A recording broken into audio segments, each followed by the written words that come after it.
Magandang araw mga kababayan. Narito ang pinakabagong weather update natin ngayong araw, April 29, 2025, Tuesday. Alamin natin ang mga pagbabago sa lagay ng panahon, especially sa low pressure na binabantayan natin kung tuluyan ba itong madedevelop na isang bagyo. Para naman lagi kang updated sa lagay ng panahon, i-click mo lang ang subscribe button. So ngayong umaga ang low pressure area o LPA na minomonitor sa loob ng Philippine Area of Responsibility ay nasa layong 800 kilometers sa silangan ng Western Mindanao. Sa ngayon, sinasabi na meron itong low to moderate chance na maging isang tropical depression sa loob ng susunod na 24 hours. Ang LPA na ito ay nakapaloob sa Intertropical Convergence Zone o ITCZ, na kasalukuyang nakaaapekto sa Palawan at Mindanao, habang ang easterlies naman ang umiiral sa nalalabing bahagi ng bansa. Kaya sa Caraga at Davao Region, inaasahan ang maulap na kalangitan na may mga pag-ulan dulot ng trough ng LPA. Posible ang pagbaha at landslide lalo na sa mabababang lugar at gilid ng bundok, kaya't mag-ingat po tayong lahat. Sa nalalabing bahagi ng Mindanao at Palawan, maulap din ang kalangitan na may mga pag-ulan, dulot naman yan ng ITCZ.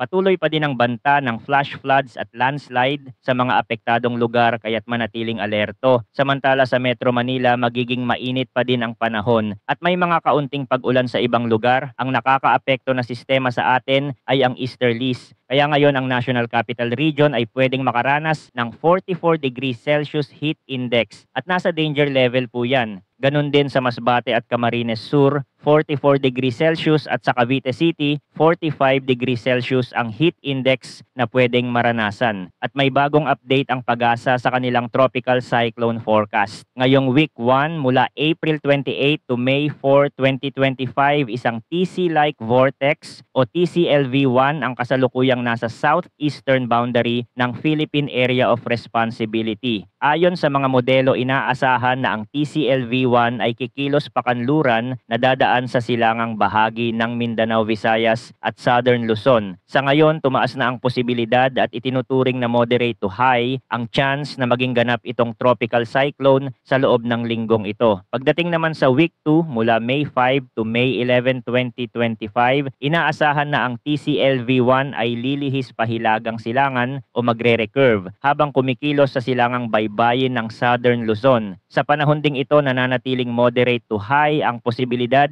ng pagdevelop nito bilang isang ganap na tropical cyclone. At gamit ang ibang weather model tulad ng European, nag-iba na naman ito at ipinapakita na ang low pressure ay hindi madedevelop bilang isang bagyo. Kontra sa mas malakas na bagyo na ipinapakita ng GFS model, dalawa pa nga yan. Pero lahat ng mga forecast na yan ay pwede pang magbago, kaya importante pa din manatiling updated sa mga susunod na ulat mula dito sa channel para sa pinakabagong balita tungkol sa lagay ng panahon. Salamat sa inyong pagtutok at manatiling ligtas.